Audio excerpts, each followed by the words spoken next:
passagem, obviamente isso não interfere, e eu acho que todos que estão aqui, né, o nosso amigo Douglas está chegando, mas logo já vai também se familiarizar. Todo esse aparato aqui que eu gravo online aqui no Instagram, tem um Guto que filma, mas isso não interfere no nosso clima aqui aberto para a gente conversar e interagir como sempre tem sido, né? Então eu vou entrar aqui.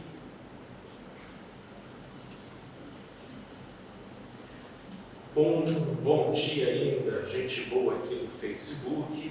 Estamos aqui em mais uma reunião dominical aqui no bairro da Penha, no Rio de Janeiro, para, junto com o grupo que está aqui com a gente, refletirmos acerca do Evangelho de Cristo Jesus, dando continuidade às reflexões e estudo que nós temos feito no livro de Gálatas, refletindo sobretudo religião versus Evangelho, porque naquilo em que se poderia pressupor a antítese de que o maior inimigo do Evangelho seja o mundo ou as pessoas que desconhecem a Deus, eu acho que a história, mais do que nunca, comprova para a gente de que o grande obstáculo que engaja para o Evangelho é justamente a religião e todos aqueles que têm a presunção de saber sobre Deus, né? E de se autoproclamarem versões autorizadas de Deus na Terra. Então, o livro de Gálatas, eu creio que ele traz várias nuances para a gente refletir sobre isso.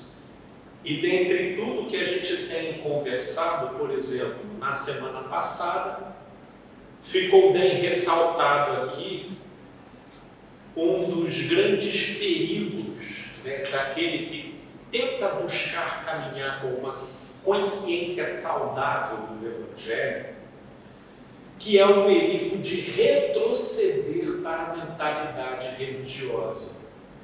E um dos nichos, uma das armadilhas que a gente observou, são de associações que frequentemente nós fazemos, de olharmos para trás e percebermos que a gente era muito mais frutuoso na nossa devoção, na nossa entrega, né, na nossa piedade, quando estávamos algemados e chibatados pela lei, pela culpa e pelo medo, do que quando o Evangelho nos liberta dessas amarras e nos traz para a planície da liberdade, onde já não é nem por medo e muito menos por culpa, mas pela liberdade lhe é facultado a possibilidade de você desenvolver uma devoção e uma piedade baseado tão somente no significado, na importância, na relevância que aquilo tenha para você. No entanto, físio e neurologicamente, a gente passou tanto tempo dentro do contexto religioso e do seu modus operandi, produzindo na gente devoção à base de cobrança, exigência e ameaça, que a gente ficou emocionalmente, psicologicamente condicionado e moldado por essa angústia. Logo, se eu não sinto aquela angustiazinha de um desastre iminente, de uma punição a qualquer momento, parece que as pessoas elas não conseguem mobilizar dentro de si uma disposição de fazer aquilo que elas entendem pelo simples entendimento do significado de que aquilo é bom, de que aquilo é significativo. Se você for parar para ver, é tudo nessa vida. Pega essa mesma plataforma operativa mental, vamos tirar dessa conjugação aqui de evangelho e religião, vamos levar para uma vida do nosso cotidiano. No caso, nós estamos falando aqui que o grande vilão que molda a gente num padrão psicofisiológico da angústia é a religião, criando, portanto, um padrão de inadaptação para você viver na liberdade. Mas, de uma certa forma, esse modus operandi, ele opera na gente em outros focos também. Por exemplo, nós, dentro da sociedade, da civilização, somos moldados a trabalhar porque a gente vai ganhar dinheiro. Entendeu? E isso justifica o fato de você se esfolar, de você fazer hora extra, mandar tua coluna pro beleléu, entendeu? Tendinite, artrite, joelho para as cacuias, porque de uma certa forma foi massificado dentro da gente que esse é o sentido da existência. De uma certa forma tem razão? Sim, né? Nós não vivemos de fotossíntese, embora, né, o sol tenha uma importância substancial para a nossa saúde. Mas no que diz respeito às operações básicas do dia a dia, de ter o que comer, o que beber, o que vestir, faz parte das engrenagens da vida, né, da sociedade, você está trabalhando, mas a gente, isso tudo, indiretamente, sem que a gente perceba, molda na gente um padrão psicofisiológico no nosso modo de lidar e perceber a vida.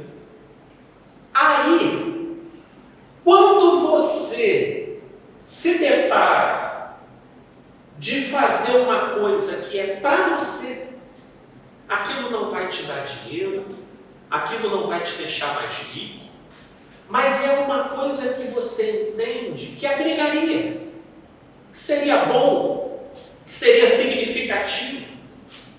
Quem de nós aqui consegue encontrar disposição e ânimo para fazer baseado só nisso? Não te dá dinheiro, na verdade vai até consumir uma parcela do seu tempo para você se dedicar àquilo. Você conscientemente visualiza o significado e o benefício, mas parece que não te atravessa, produzindo em você os gatilhos do que a mentalidade da sociedade em termos de trabalho, lei e oferta, esforço e remuneração, que é o modo como a gente foi nascido e criado e formado, mobiliza dentro da gente. Então, geralmente, aquela dieta que a gente, poxa, seria tão legal para o nosso organismo funcionar melhor, a gente adia. Aquela atividade física, meu Deus, que, puxa, melhoraria tanto a nossa qualidade de vida, a gente está sempre deixando para o mês que vem, a gente nunca está fazendo. Aquela meditação que, puxa, contribuiria bastante para uma desaceleração da sua mente, sabe, aqueles momentos de uma devocional durante o dia, sabe, tudo aquilo que a gente entende, um benefício, um significado, a gente está sempre adiando. Porque, na verdade, é todo um padrão neuroquímico viciado em visões de mundo, em maneiras de operar e de se orquestrar, que de modo que, se o nosso cérebro não lança determinadas químicas específicas dentro da gente, dificilmente a gente age pelo simples valor e significado do que a gente entende do que tem ali na frente. Porque agir com essa categoria é inaugurar um outro padrão operacional dentro da gente. Psico-neurofisiológico. É um outro padrão. Não é por essa razão que geralmente quem chega na liberdade, ela tende a vários retrocessos em relação à prisão que ela vivia. Uma coisa é Israel sair do Egito, outra coisa é o Egito sair de Israel. Né? Eu lembro de um filme com Morgan Freeman, onde ele faz o papel de alguém que passou décadas dentro do presídio. Eu não vou lembrar o nome desse filme. Acho que é Entre Lobos, né? Entre Lobos? Acho que é. Eu estou me lembrando exatamente de um recorte desse filme, onde assim que ele saiu, é como se ele estivesse indo para uma outra dimensão. Porque ele ficou tão formatado com a vida institucional no presídio, aí ele foi trabalhar no supermercado, e aí toda vez que ele ia no banheiro, Senhor, permissão para ir no banheiro? É esse mesmo? É o Entre Lobos? E aí o supervisor dizia, filho, pelo amor de Deus, quando te der vontade de ir no banheiro, vai, você não precisa me pedir. Mas para ele, para aquele cara que estava vivendo aquilo, pedir ainda era uma forma de deixá-lo menos angustiado, porque aquilo fazia uma ponte de adaptação, de uma diferença tão escrachada de mundos, sabe, entre o que ele vivia dentro do sistema penitenciário e o que ele passou a viver com essa tal liberdade. Assim é com a gente também. Nós saímos de certos sistemas herméticos e fechados e que impõem formatações sobre a nossa maneira de sentir e perceber a vida.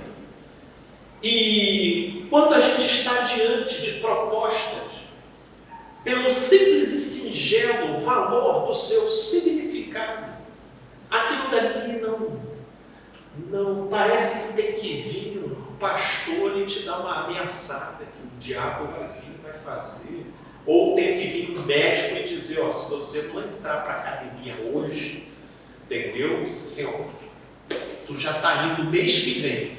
Aí pronto, o sujeito entra, porque aí o cérebro libera aquela química do qual ele estava habituado.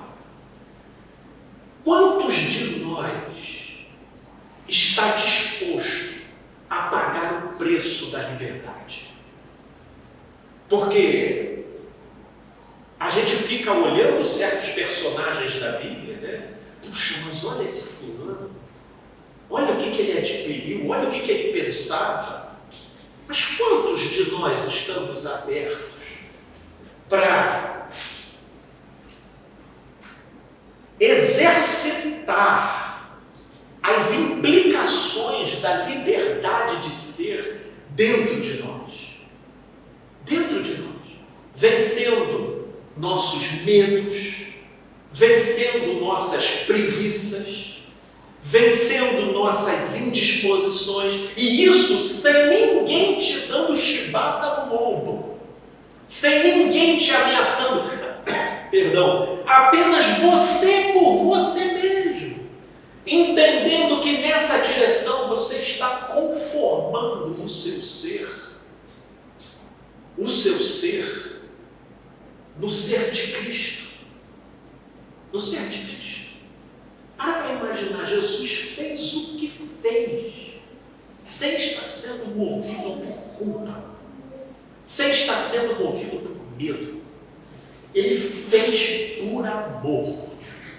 Cara, isso é um padrão psiconeurofisiológico quase que desconhecido por todos nós. Quase que desconhecido por todos nós. Porque frequentemente, cara, para a gente fazer uma coisa que é boa, pelo simples valor de bom que aquela coisa tem, a gente tem que estar fustigado por alguma culpa, saca? Eu creio assim, sabe, que o pecado de natureza moral, ele costuma ser um instrumento precioso de Deus na nossa vida, porque quando a gente moralmente dá uma tropeçada, Aí vem o nosso juiz interno com os 4 cavaleiros do Apocalipse e senta no corredor poloneiro, a gente vai ler a Bíblia, assim, sabe? Você agora vamos lá, uma revolução. Aí a gente dá uma meditada, aí a gente vai dar uma orada, porque parece que é só nessa psicologia que a gente funciona, que é a psicologia do porrete, sabe? Assim, o carro só anda no tranco. Tem uma vez que a ignição pega de primeira. E aí é essa mentalidade que o Evangelho nos provoca. E era o que Paulo estava combatendo aos Gálatas, porque os Gálatas estavam retrocedendo. E Paulo chega a clamar. Só que isso, na verdade, foi o que a gente refletiu semana passada. Estamos aqui fazendo só uma pesca lá. Hoje eu vou me deter na parte final do capítulo 4 do livro de Gálatas, que a gente vai ver um outro fator e trazer aqui as suas devidas multiplicidades, aplicações. Né? Eu não vou nem entrar no capítulo 5, porque o capítulo 5 eu acho que a gente vai quase que fazer um versículo por encontro, porque é muito rico esse capítulo 5. Né? Mas o capítulo 4, ele traz essa alegoria que Paulo reflete de Sara e Agar, esses personagens bíblicos do Antigo Testamento, que interagiram com Abraão e deixaram uma história para a gente ter uma compreensão. E é em cima dessa alegoria que, assim como nós fizemos sobre essas mentalidades da lei e da graça na semana passada, eu quero também fazer os devidos aplicativos para a gente poder visualizar essa situação hoje também. Então vamos ler aqui a partir do verso 21, que diz: Dizei-me vós, os que quereis estar sob a lei, acaso não ouvis a lei? Pois está escrito que Abraão teve 2 filhos, uma da mulher escrava e outro da livre.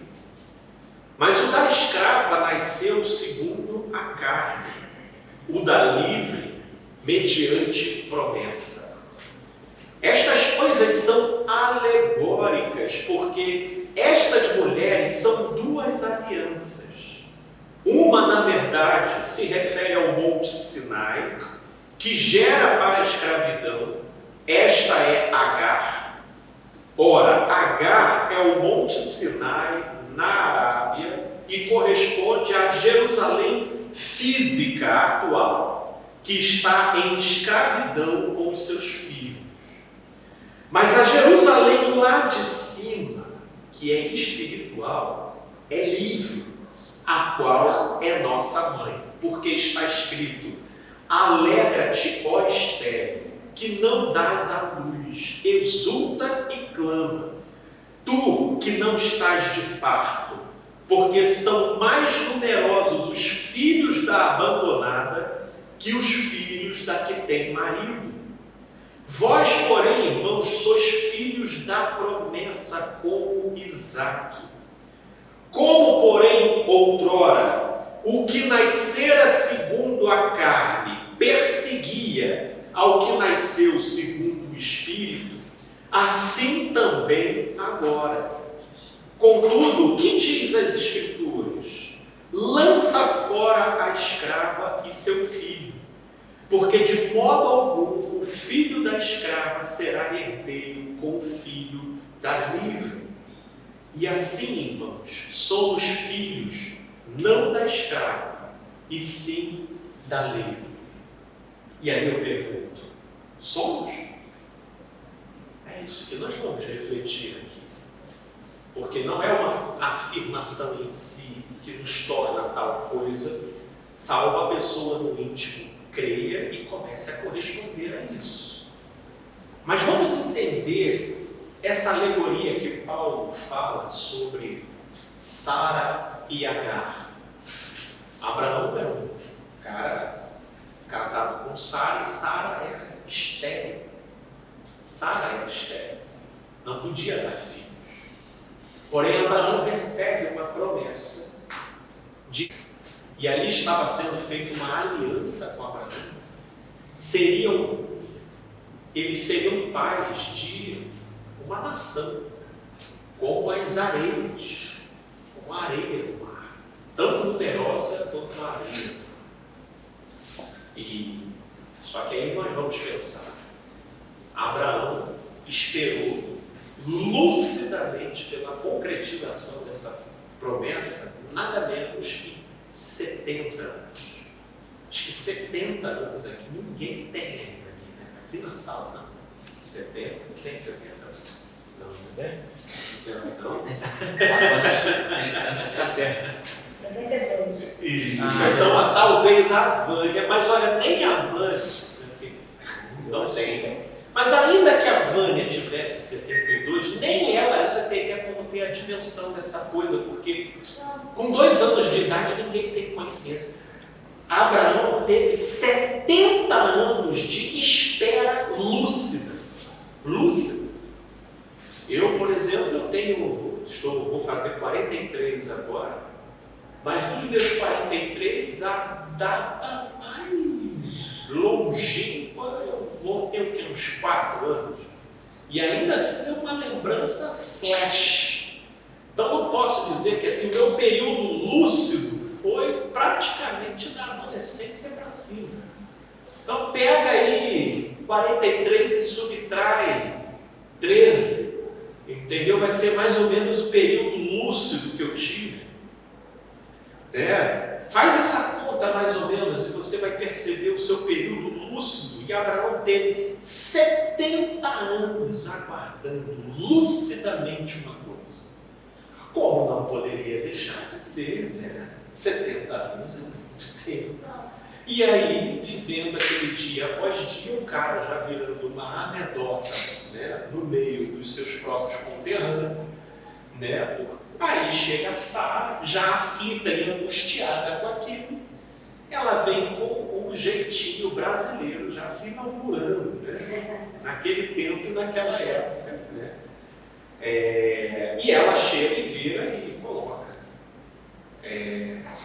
Abraão, se deita com a minha serva, com a nossa serva, e há de ser que o filho que ela tenha vai se tornar nosso. Se a gente for parar até para fazer uma psicologia básica de Sara, para imaginar, era ela que era para ter filho, ela não conseguia ter o filho.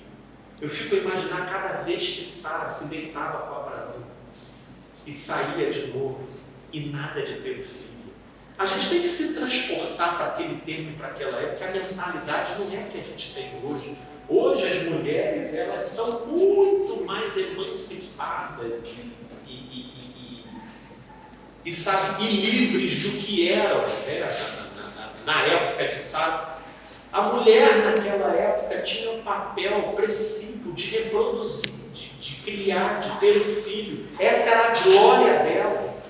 Essa era a dignidade dela no meio. E a cada vez que ela se deitava com Abraão, eu fico a imaginar ela passando no meio das servas, as servas como encostou no poste, nascia um, entendeu? Enquanto nascia outro, e ela toda vez com Abraão, e aquela situação da promessa já sendo uma coisa generalizada, sabida, aguardada. Eu fico imaginando a angústia para a autoestima de Sara, sabe? Para Sara, para a sua concepção enquanto mulher, uma promessa que ao mesmo tempo que se dizia boa, pelo tempo que aquilo levava e nunca se concretizava, começava a soar para os outros como uma invenção deles, sabe? Só para camuflar uma deficiência que eles não queriam assumir. Porque naquela época também uma mulher estéril, justamente porque a inviabilizava de cumprir o seu papel enquanto mulher, na concepção da época, era visto como uma maldição dos deuses. Então, quer dizer, ainda por cima, não só a sua dignidade enquanto mulher estava afetada, O Deus que ela dizia que prometeu a ela era o tempo todo relativizado também, porque o filho não nascia. Então, que Deus é esse que te promete aquilo que ele nunca cumpre?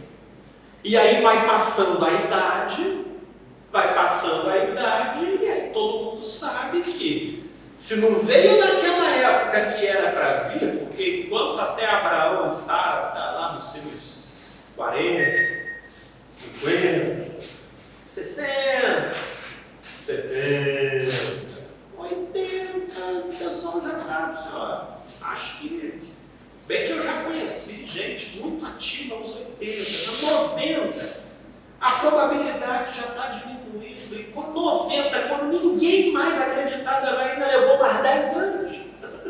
Então, cara, é uma espera muito grande. Então, ela veio com essa solução. Se deita com a minha serva. Se deita aqui com a minha serva. E aí, Abraão? Sim, né? Quem queria, né? Tem que obedecer ao médico. Se tivesse um cartório, né, ele ainda mandava, só me traz aqui um papel timbrado aqui com firma reconhecida de que você está me dizendo isso mesmo. Mas na verdade ele nem precisou de muita. É aquela coisa, eu não vou nem perguntar 3 vezes para ela não mudar de ideia. Né? Você é isso? Olha, você sabia que eu estava pensando, mas eu nunca vi modo de te falar, eu não estou brincando. Isso aqui é uma ilação que você está fazendo. Eu sei que o relato mostra que Abraão não teve dificuldades para aceitar a situação. E lá vai Abraão, só que Abraão ele não teve noção das implicações que aquilo iria gerar. Porque Sara, profundamente complexada com tudo aquilo, quando o filho de Agar nasce, ela começa a projetar sobre Agar o seu próprio complexo de inferioridade. Então, se Agar franzisse a sobrancelha, está me olhando torto, está me olhando torto, está querendo pagar de superior. E, de uma certa forma, para pensar também numa mentalidade de uma mulher escrava que recebe esse tipo de missão para gerar um filho para o seu senhor. Cara, é como você passar um cheque de 1 milhão para uma pessoa completamente desfavorecida. E se filho era a glória de uma mulher naquela época, meu Deus, não só ela cumpre a missão, mas o filho que nasce é filho homem. Então, pensando na conjuntura da mentalidade da época, não tinha como também essa mulher não se enredar na armadilha da soberba, da vaidade. Sabe, desculpa aí, minha senhora, né? Mas eu fui lá e na primeira está aí. Realmente, o que diz respeito que o problema não está no meu senhor, está na senhora. E aí, aquilo dali foi aumentando a efervescência, que o pingo d'água foi quando ela... isso tudo são relatos, né? De fato, verdade, a gente não sabe. Quando o filho de Agar começa a mexer, começa a fazer alguma situação, alguma pirraça lá, e aí Sara não aguenta e manda Abraão tirar ela. Aquilo dali rasga o coração de Abraão. Mas era o que tinha que ser. E Deus fala com Abraão que era o que tinha que ser. E Agar, então, ela é expulsa da casa de Abraão, muito embora ela foi assistida por anjos. Anjos assistiram Agar na sua humilhação e na sua retirada da casa de Abraão. Porque, de fato, Agar estava na qualidade de escrava. Tudo isso gera toda uma situação, todo um embaraço, que embora dali, mais para frente, ainda levasse anos para que Sara engravidasse, nunca mais veio essa ideia para Sara. Porque isso gera-se toda uma implicação, que gera-se muita sensibilidade, mas estamos aqui falando, inclusive, do nascimento, do germe, do conflito que a gente assiste assiste até hoje lá na região da Palestina, entre pessoas de origem árabe, né? Sunitas e todo aquele quiprocó começou nesse imbróglio de Abraão com Sara e Agar. Né? E aí Ismael, filho de Agar, é quem começa depois a gerar determinadas nações, e essas nações começam a se multifacetar, enfim. E ali começa toda uma história que você vai acompanhando, e depois é difícil fazer o mapeamento e as conexões com os vários grupos que se formaram, mas o ranço, a origem do ranço e da animosidade começa nessa história aqui. E aí Paulo pega essa história e ele monta uma alegoria entre o filho da escrava e o filho da livre. E o filho da livre. O filho da escrava representa o Monte Sinai e a Jerusalém física. O filho da livre representa a Jerusalém espiritual. E aí ele traz mais um detalhe, que os filhos da escrava, eles sempre perseguem os filhos da livre. Porque na verdade foi o que aconteceu depois, todo o decorrer da narrativa bíblica. Foi a descendência de Ismael perseguindo a descendência de Abraão. Na verdade, a descendência de Isaac, filho de Abraão. Né? Porque Ismael também era filho de Abraão, mas pela via da mulher escrava. E ressentidos por essa expulsão de Agar, então criou-se uma animosidade que gerou-se uma cultura de sociedade, de família para sociedade, gerando uma eterna animosidade entre essas duas vertentes. Os filhos de Isaac e os filhos de Ismael, relativo ao filho da escrava e o filho da livre. Isso é apenas uma alegoria, porque hoje em dia, para uma sociedade politicamente correta, eu inclusive tenho que me ver na obrigação aqui de fazer alguns esclarecimentos, porque para Deus, Agar não é escravo. Não há escravo nem livre diante de Cristo Jesus. Vocês lembram que Paulo fala isso? Não há. Mas para fins sociológicos existenciais, do modo como aconteciam as relações humanas no nível horizontal dessa vida, Agar era escrava e Sara era a senhora, a livre. E é isso que vem trazendo como alegoria para a gente entender aspectos espirituais. Porque embora a sociedade tenha mudado muito os seus aspectos relacionais, e em boa parte desse mundo, não extinguiu isso completamente, mas em boa parte desse mundo, a escravidão é algo que já foi quebrado e desfeito. Espiritualmente, mentalmente, psicologicamente, nós carregamos muito a mentalidade da escravidão. E é isso que Paulo aponta aqui. É isso que Paulo aponta aqui. Paulo aponta a diferença de duas mentalidades. Uma diz respeito ao que interage com o que é concreto, palpável, visível, e outra que interage com o que é espiritual, com o que brota no coração, pela fé.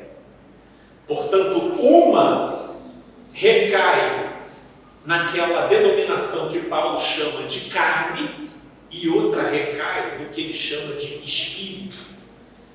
E essa dualidade é o que a gente tem que entender aqui para visualizar a alegoria de Paulo, porque Paulo disse que essas duas disposições, elas estão sempre em conflito. E se vocês forem parar para ver, as pessoas ligadas ao visível e ao palpável, elas estão sempre perseguindo aquelas que não lidam com o palpável, mas com as coisas do coração, com as questões do coração. Se você chegar diante de um grupo, falar para um grupo que você não frequenta nenhuma igreja, a depender da mentalidade desse grupo, eles vão se entristecer, para não dizer que vão te julgar imediatamente. Porque eles são servos do palpável, do concreto, do tangível. Mas quem crê que a casa de Deus seja no coração e viva isso pela fé, ainda que às vezes indo num grupo, caminhando numa reunião, ela não torna isso o fator principal da sua relação vertical com Deus, espiritual com Deus. Essas pessoas são direto ou indiretamente perseguidas, seja com a tristeza de quem não entende, seja com o julgamento de quem se percebe superior. Esse campo de forças, ele está sempre presente, essa troca, ela está sempre acontecendo no meio do jogo. E é isso que eu trago aqui para a gente poder pensar. Porque na vida, liberdade de ser, a liberdade de fazer, a maturidade de balizar a sua consciência com o Espírito, sem dar satisfação, alinhado com um princípio, independente da interpretação que vão lançar sobre você. Essa é uma mentalidade espiritual que poucos alcançam. Porque em boa parte das vezes a gente tem uma mentalidade, vou tomar os termos que Paulo usa, carnal. Em boa parte das vezes nós funcionamos como filhos da Agar, da mulher escrava, que representa a Jerusalém física. Vocês já foram? Eu já tive o privilégio de ir em Jerusalém, a Jerusalém física. Eu creio que seja uma das cidades mais disputadas do mundo, cuja linha entre a paz e a guerra é muito tênue. Inclusive Israel, que é quase um bairro comparado ao Brasil, na verdade ele consegue ser menor, se eu não me engano, do que o estado do Espírito Santo aqui no Brasil, né, em termos de perímetro territorial. Mas aquele terreno ali é um terreno tão disputado,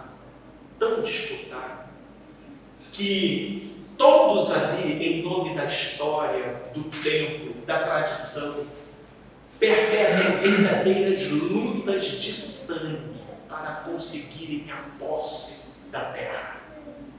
A posse da terra. E aí quando você viaja para Israel é assim, você vai encontrando certas cidades amuralhadas, com muralhas imensas e arames farpados, como por exemplo, é a cidade de Hebrom. Você vai com um guia turístico até a entrada de Hebrom. Chegando em Hebrom, desce o guia judeu.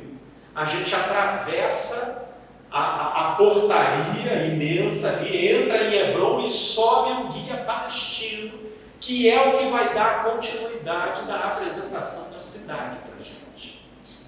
Essa é a disputa da terra. Em Israel é a mesma coisa. Você está em Israel, em Jerusalém. Em Jerusalém você entra, mas se você vai na esplanada do templo, onde fica a mesquita de Al-Aqsa e o domo da rocha, que é aquele domo de ouro ali, você vai entrar ali, naquele perímetro ali é perímetro árabe, palestino.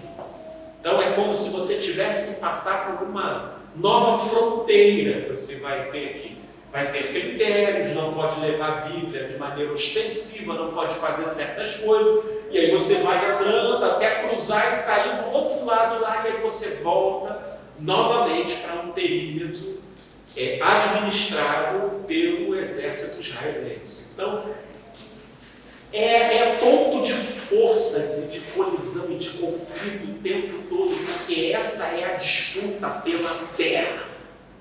pelo chão.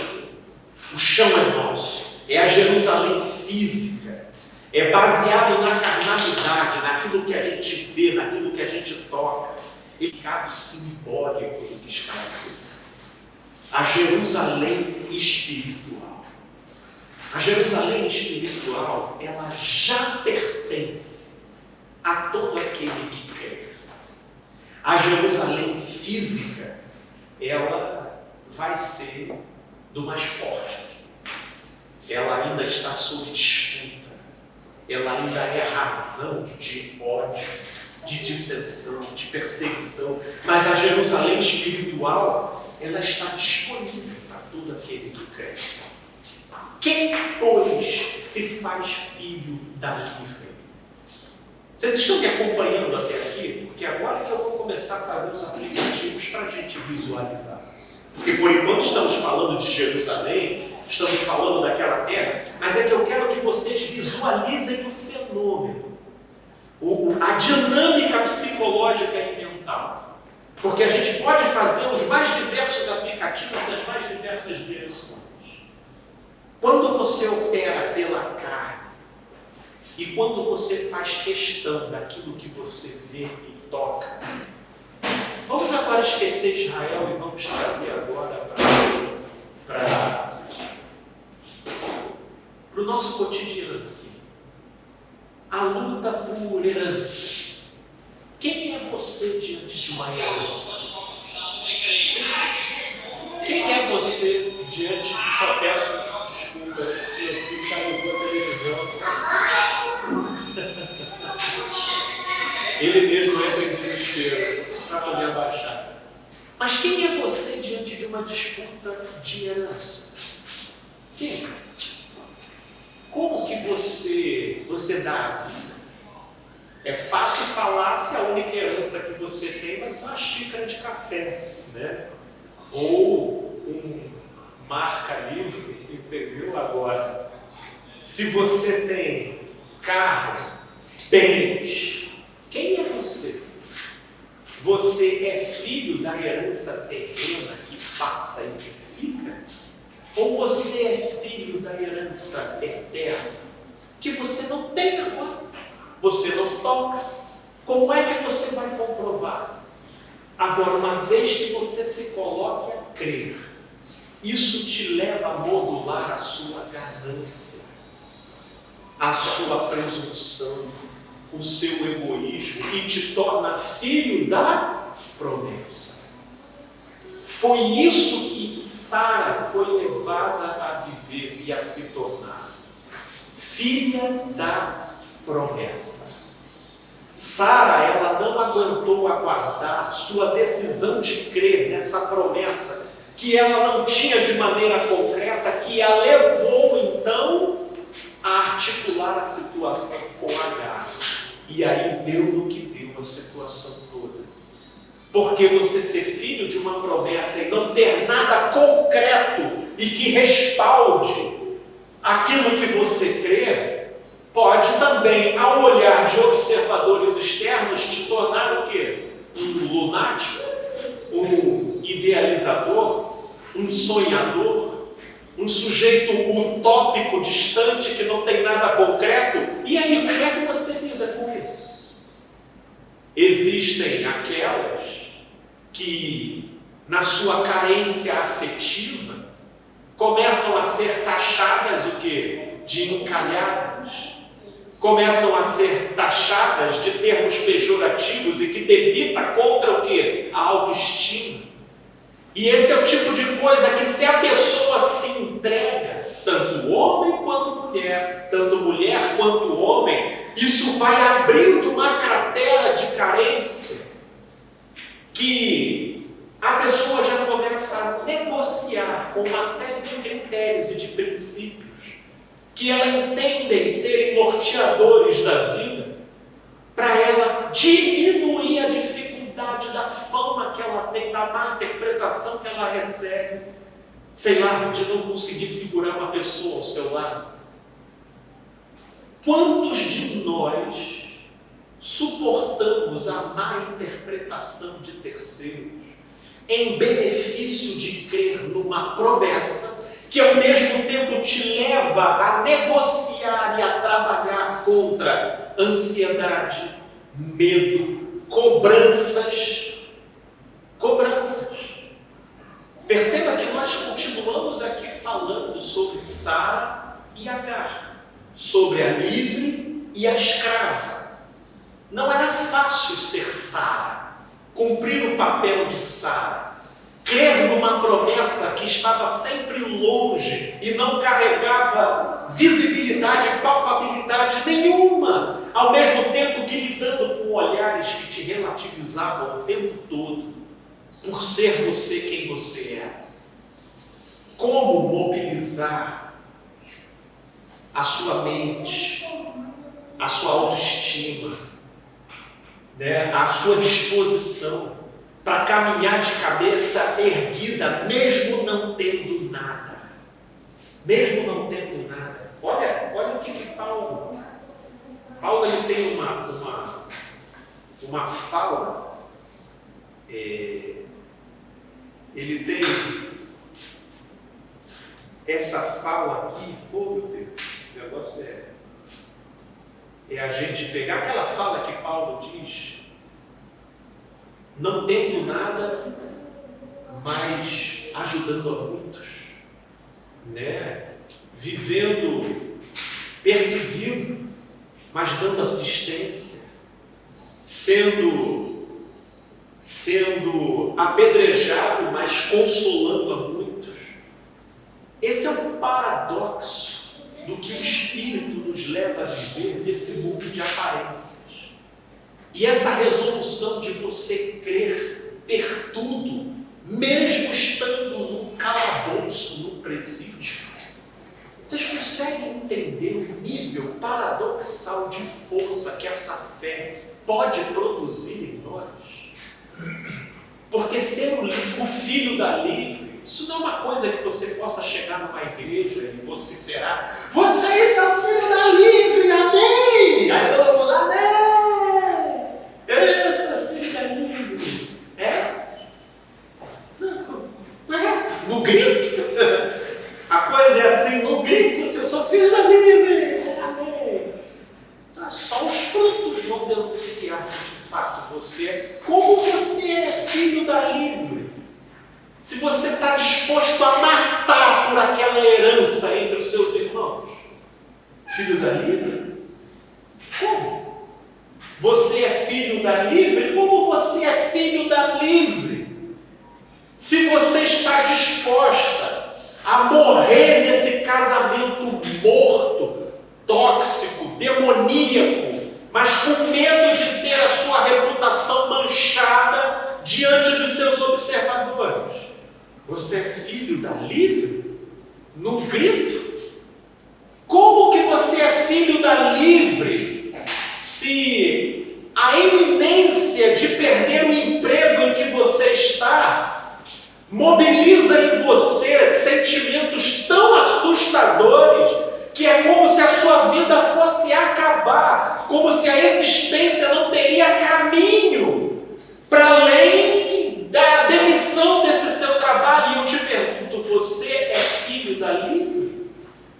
Diga-me quais medos e quais sentimentos você alimenta do lado de dentro, e isso será a resposta se você vive como filho da livre ou como filho da escrava. Porque o filho da escrava representa a Jerusalém física, que está lá, sob guerra, sob conflito, sob tensão, fazendo todos os seus envolvidos alimentarem em si e na sua cultura familiar e pessoal a determinação da morte, da guerra, do ódio, da mágoa, do afetamento. E o livro e os filhos da livre? Os filhos da livre, como é que faz? Como é que ela transita? Os filhos da livre não sentem? É lógico que sentem. Os filhos da livre sentem tristeza, se sentem chateados. Não vamos aqui romantizar a coisa. Ninguém gosta de ser criticado. Ninguém gosta de perder o emprego. Ninguém gosta de ser injustiçado numa partilha de herança e por irmãos de sangue. Ninguém gosta.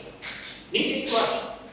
Mas o quanto que isso justifica você se entregar daquilo que mata dentro de você.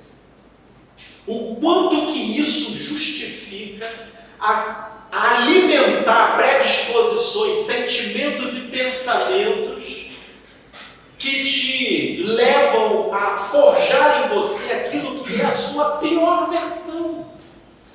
Porque te coloca na linha de comportamentos que geram implicações tremendamente complicadas na sua vida. E aí eu te pergunto, você é filho da livre ou filho da escrava? O que eu falo aqui é um desafio para todos nós, porque, por exemplo, em 1 Coríntios, no capítulo 6, Paulo, ele fala aqui: aventura-se algum de vós, tendo questão contra o outro, a submetê-lo a juízo perante os injustos e não perante os santos? Ou não sabeis que os santos hão de julgar o mundo? Ora, se o mundo deverá ser julgado por vós, sois acaso indignos de julgar as coisas mínimas? Não sabeis que havemos de julgar os próprios anjos, quanto mais as coisas dessa vida? Entretanto, vós, quando tendes a julgar negócios terrenos, constituís um tribunal daqueles que não têm nenhuma aceitação na igreja. Para a vergonha vou-lo digo, não há porventura nem menos um sábio entre vós que possa julgar no meio da irmandade, mas irá irmão a juízo contra outro irmão, e isso perante incrédulos. Por que não sofreis antes a injustiça? Por que não sofreis antes o dano? Se qualquer um de nós fosse responder essa pergunta de Paulo aqui, eu creio que a gente diria: porque eu não sou otário. Porque eu não sou otário. Eu não vou sofrer o dano porque eu não sou otário. Existe uma linha de equilíbrio aí, e que particularmente eu penso a partir de mim mesmo. Eu recorro à injustiça que me são feitas, havendo recursos, havendo meios e havendo possibilidades. Mas se na disputa da coisa eu já sou induzido, impelido a ter que entrar na minha pior versão, a ter que ativar o meu eu diabólico, eu prefiro me entregar à credulidade de que eu sou o filho da promessa, de que tudo o que eu preciso e de tudo o que seja essencial a mim, eu já tenho. Ainda que eu perca o que me seja de direito na horizontalidade dessa vida, e ainda que eu tenha a fama de frouxo ou de otário. Se vocês forem pegar, a gente pode colocar isso em qualquer nicho da existência. Aquele cara que te fechou na rua, você é otário porque ele te fechou? Você é frouxo porque ele te emparelhou ali, te passou e te colocou numa desvantagem circunstancial ali naquela rua? Qual é o sentimento que prevalece dentro de você? Porque se prevalecer dentro de você o sentimento de que aquele cara ou aquela pessoa que você nunca viu mais gorda e nem mais magra na vida, que apareceu do nada e suscitou em você aquele sentimento, e a única forma de você purgar aquele sentimento é correndo atrás e descontando ou levando aquele cara a bater, é porque você é filho de Agar. Agora, se momentaneamente você engole aquilo e você luta contra aquilo, entendendo pelo valor da consciência de que você não é o sentimento que aquela circunstância específica suscitou em você, mas que independente de você, você é aquilo que Deus sabe que você é, e isso te basta, Isso não vai fazer o sentimento passar, mas talvez te ajude a resistir. E quando ele passar, aí é que você vê que ele não era nada. Não era nada. A grande verdade é que ser filho da livre nos convida a parar de interagir com as virtualidades dessa vida, que suscitam em nós sentimentos tão avassaladores, que colocam a gente em linhas de disputa, de pavores, de raivas e de comprometimentos tais que passam a justificar o fato de a gente se diabolizar, de a gente se tornar aquilo que seja a nossa pior versão. Por isso, mais do que partir aqui para uma abordagem pentecostal, barulhenta, pirotécnica e de entretenimento de público, quem aqui é filho da livre, levanta a mão. Não, por favor. Não estamos aqui para nos enganar. Eu estou aqui para trazer uma saudável provocação. Porque tal dinâmica psicoespiritual que nós estamos aqui falando é dinâmico. Hoje você pode estar como filho da livre. Logo mais, você pode estar empreendendo uma luta de escravo. Amanhã você pode ter acordado, cara, eu vou abrir mão disso daqui. À tarde chegou o vizinho lá de baixo, começou a cutucar e você vai como, meu Deus, esse prédio é meu. Você vai com a empáfia de quem vai ser dono de Jerusalém. Não, eu vou lutar. Não é os judeus que é o dono de Jerusalém, sou eu. Sou eu, palestino. Aí o judeu, não sou eu que sou dono de direito dessa terra, tira os palestinos daqui. A gente faz isso o tempo todo com vaga de carro, não faz? A gente faz isso com os nossos bens, a gente faz isso com o carro, a gente faz isso com o elevador que a gente faz isso com tudo. Com tudo. Se a gente for parar para ver, não adianta a gente virar e dizer, isso é um problema lá dos árabes. Não. É essa alegoria de Paulo aqui que eu quero trazer para refletir, para a gente enxergar o que prevalece em nós, Sara ou Agar? Sara ou Agar? Porque Sara irá prevalecer em nós na medida em que a confiança numa promessa nos levar pela fé negociar e desfazer a tirania do medo, do ódio, da culpa e de sentimentos dentro de nós que, se a gente alimentá-los, eles têm o poder de governar nossa existência.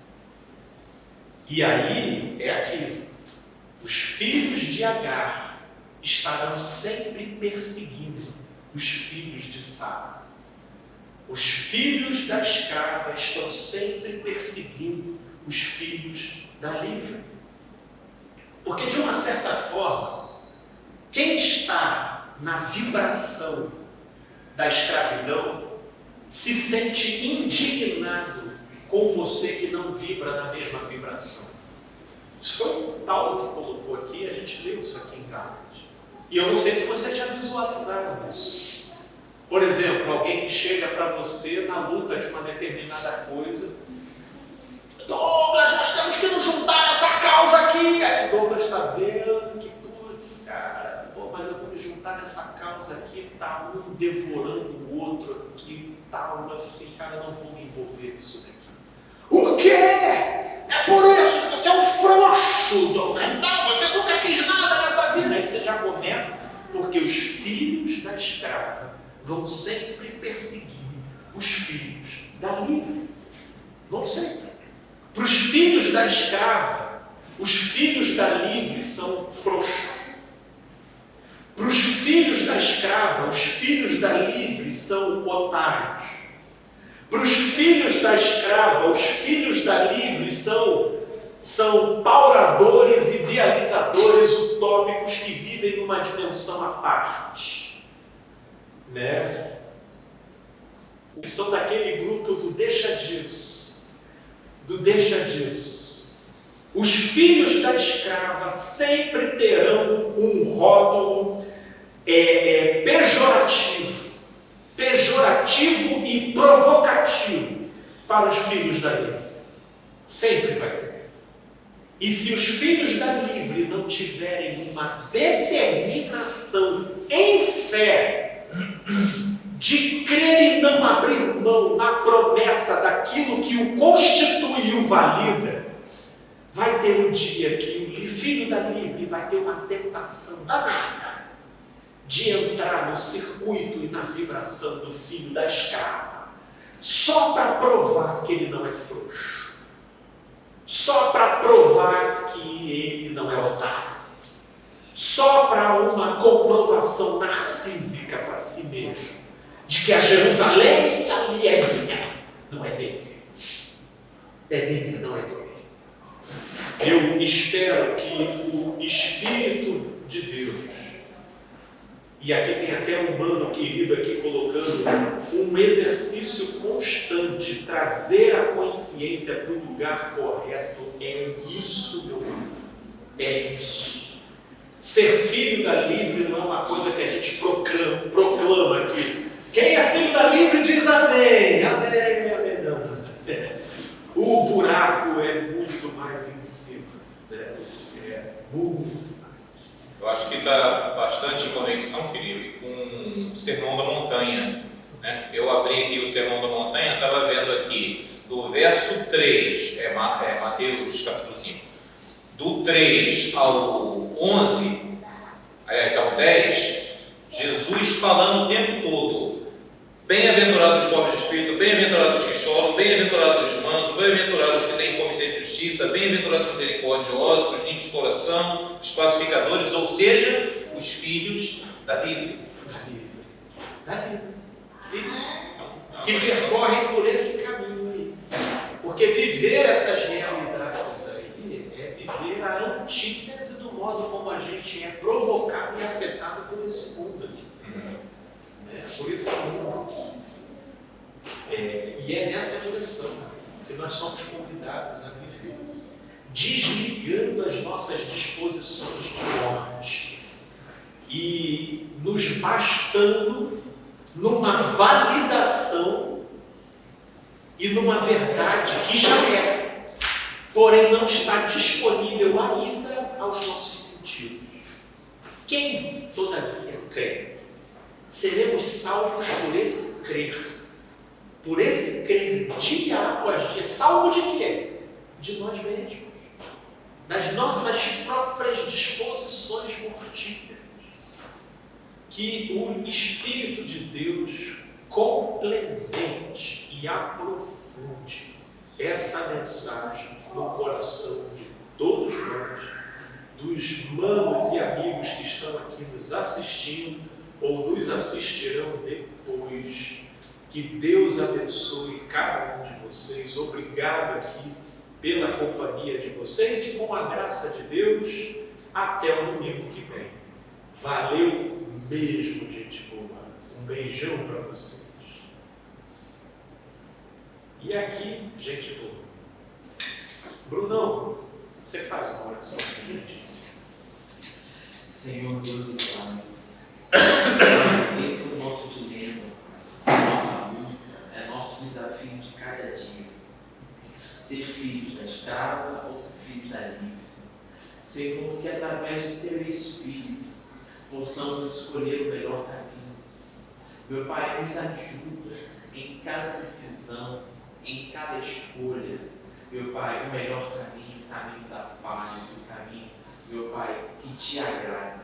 Sabemos que isso é um desafio e que isso, meu Pai, é um processo na vida de cada um. Só Tu conheces cada um que está aqui nesta hora. Tu sabes os desafios. Tu sabes, meu Pai, aonde que alimentando os sentimentos de escravidão, os sentimentos da escrava. Meu Pai, que nesse local, que nesse momento Teu Espírito possa trazer luz, cada vez mais luz e entendimento, para que, meu Pai, aos poucos, meu Pai, possamos ser filhos alívio. Eu te peço isso, Pai. Por favor, que o Teu Espírito venha nos iluminar, trazer luz e entendimento nos lugares mais inóspitos do nosso ser, para que nós possamos ter entendimento, para poder entender de verdade. E, meu Pai, buscar o melhor caminho. É isso que eu te peço, em nome de Jesus.